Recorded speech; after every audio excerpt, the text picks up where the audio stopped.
Logic है और ये नेचुरल लॉजिक है।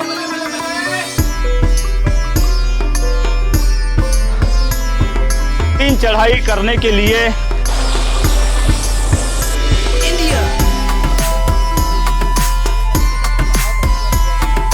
भैया अभी हम आ रहे थे तो हमें भेड़िया की पत्ती है, जंगल में रहे, बाहर निकलना पड़ रहा है। तक पहुंचने के लिए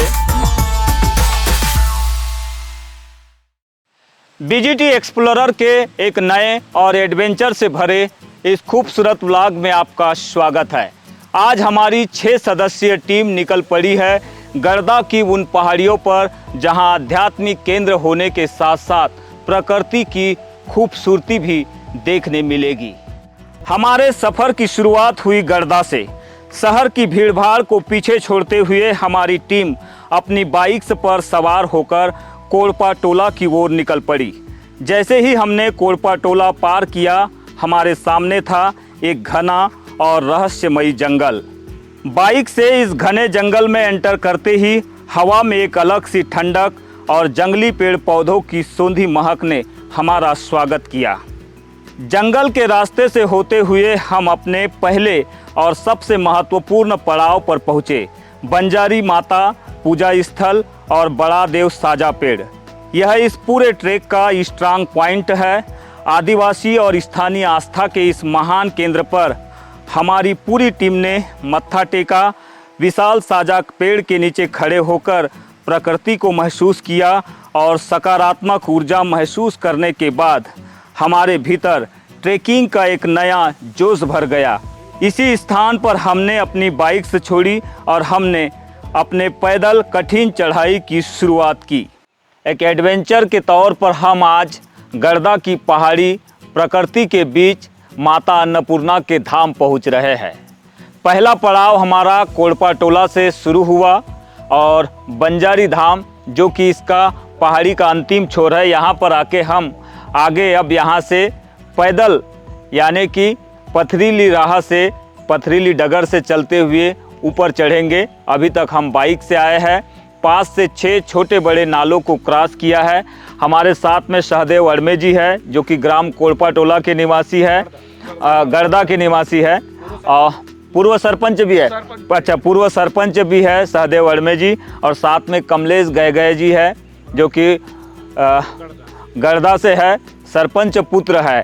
और हमारे साथियों में हरीश लिल्लारे जी है, नितेश उजबगले जी है, मैं स्वयं हूँ, और कमल अभी फ़िलहाल कैमरे पर दिखाई नहीं दे रहे हैं, लेकिन कैमरे के पीछे ये सारा दृश्य वही कैच कर रहे हैं, कैद कर रहे हैं।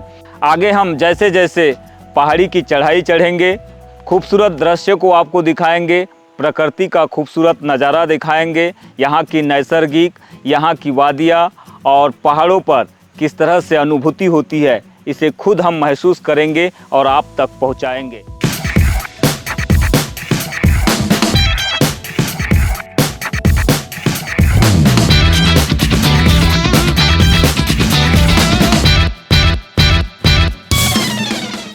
बड़ा देव से घने पेड़ों और चट्टानों के बीच पैदल ट्रेकिंग करते हुए हम पहुँचे प्रकृति के एक छिपे हुए खजाने के पास, एक खूबसूरत जलप्रपात और कुंड।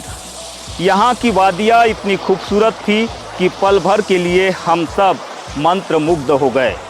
पहाड़ों का सीना चीरकर कलकल करता पानी सीधा इस प्राकृतिक कुंड में गिर रहा था।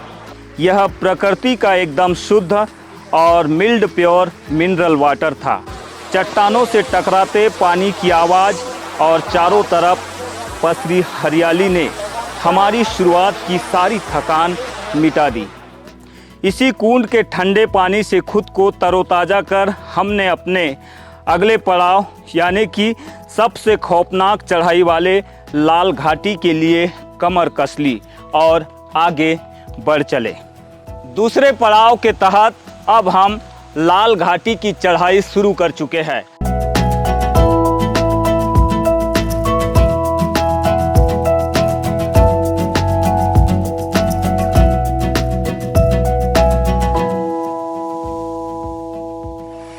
सुहावने दृश्य को पीछे छोड़ने के बाद हमने लाल घाटी की चढ़ाई शुरू की। यह चढ़ाई आसान नहीं थी। पथरीली डगर, लाल मिट्टी और चट्टानों से भरी पड़ी खड़ी पहाड़ी थी। इसीलिए हमारा स्टेमिना भी जवाब देने लगा था। लेकिन आगे बढ़ते बढ़ते हमें प्रकृति की कुछ ऐसी एनर्जियाँ प्राप्त हुई जिसकी बदौलत यहाँ के खूबसूरत नैसर्गिक नज़ारों को देखते हुए, आँखों से उनका अनुभव करते हुए आगे बढ़े तो यह स्टेमिना फिर से स्ट्रांग हो गया और हम अब सीधा उस पहाड़ी की तरफ आगे बढ़ रहे हैं जो हमारी मंजिल का अंतिम पड़ाव है। क्या बोलते हैं? भेड़िया। मच्छरों से त्रस्त हो रहे थे। पहाड़ी की कठिन चढ़ाई करने का मकसद केवल एडवेंचर करना नहीं है, केवल श्रद्धा के उस धाम तक पहुंचना नहीं है, बल्कि इकोलॉजिकल सिस्टम और बायोडायवर्सिटी को समझना भी है। इसीलिए हम चढ़ाई करते करते जितने भी प्राकृतिक और नैसर्गिक नज़ारे हमको नज़र आए, दिखाई दिए, उनको हमने आपको इस व्लॉग में एक्सप्लेन करके बताया। अब हमारे हाथ में आप ये जो पत्तियां देख रहे हैं, यानी कि वनस्पति की इन पत्तियों को देख रहे हैं, दरअसल इसके पीछे एक बड़ा लॉजिक है और ये नेचुरल लॉजिक है। इसको आप ऐसा लेप लगा दीजिए। अब जंगल में तो मॉस्किटो वगैरह तो मिलेगा नहीं, तो इसको आप पीस लीजिए तो इसकी जो सेंट चलती बहुत अच्छी है, खुशबू जो है इसकी बहुत अच्छी है। और इसके बाद ये यहाँ पे आपको मच्छर नहीं काटेंगे। और दूसरी इसकी भी ये बात है कि जैसे अगर घाव हो जाते हैं या हम जंगल आते हैं और पैर कट जाता है, कुल्हाड़ी से पैर कट जाता है, तो आप इसको तत्काल लगा लीजिए, बांध दीजिए, आपको डॉक्टर के पास जाने की ज़रूरत ही नहीं पड़ेगी। ये ऑटोमेटिक 2 मात्रा में नहीं तो आपका घाव को सुधार देगी। तीसरी बात यह है कि अगर जानवरों में कीड़े लग जाते हैं तो हम दूसरी दवाइयाँ लगाते हैं। आप इसको 2 मात्रा से 3 मात्रा लगाइए, वो कीड़े भी मर जाएंगे और जानवर बिल्कुल ठीक भी हो जाएंगे। यही खूबसूरती है नेचर की और यही खासियत भी है। इसीलिए कहा जाता है कि प्रकृति के अपने नियम होते हैं, अपने कानून होते हैं। उन्हें हम जैसे भौतिकी जीवन में सर्वाइव करने वाले लोग होते हैं जिनके लिए अलग अलग कानून होते हैं, इनके कानूनों की ज़रूरत नहीं पड़ती है। वे अपने नियम कायदे खुद बनाते हैं और खुद इन्हीं के बदौलत चलते हैं, जिससे ये ब्रह्मांड, ये सृष्टि, ये कासमास पूरी तरह से संचालित हो रहा है।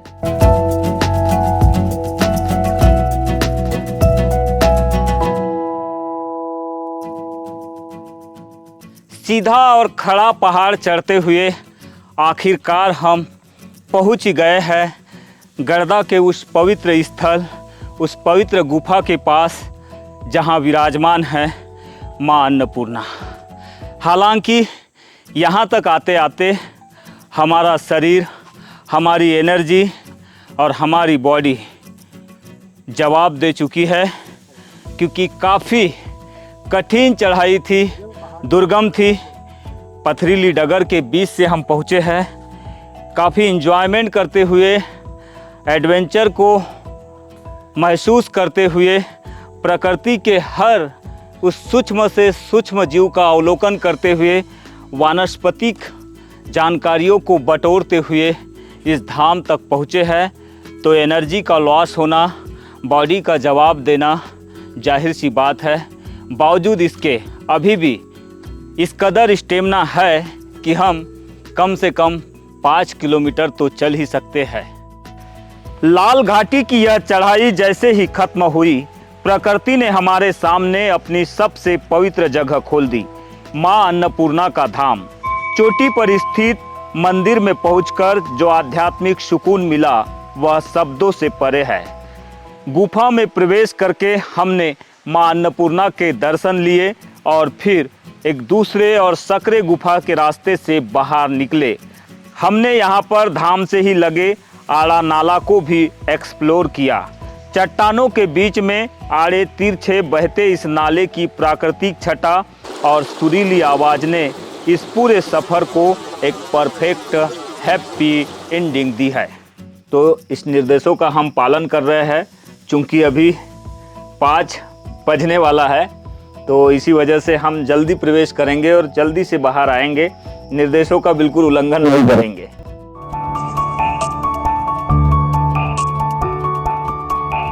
माता जी 2006 में प्रकट हुई है और उसके पहले जो है मेरे भाई बड़े वाले यहाँ पुजारी के रूप में रहते थे। उसके बाद में जो है अभी तबीयत ख़राब होने की वजह से घर चले गए हैं। मैं अभी रह रहा हूँ, कम से कम 10 साल तो करीब होने लगे मेरे को यहाँ पर रह रहा हूँ तो। और आना जाना यात्री लोग का वो अभी बारिश की वजह से थोड़ा कम आ रहे हैं, आना जाना तो ऐसा 12 महीना चालू ही रहता है।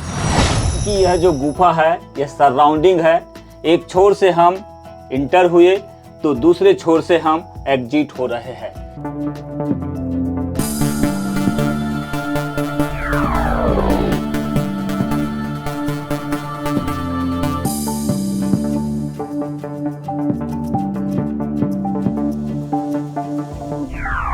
कैमरे में ये खूबसूरत नज़ारे और दिल में रोमांच लेकर अब हमारी टीम वापस लौट रही है।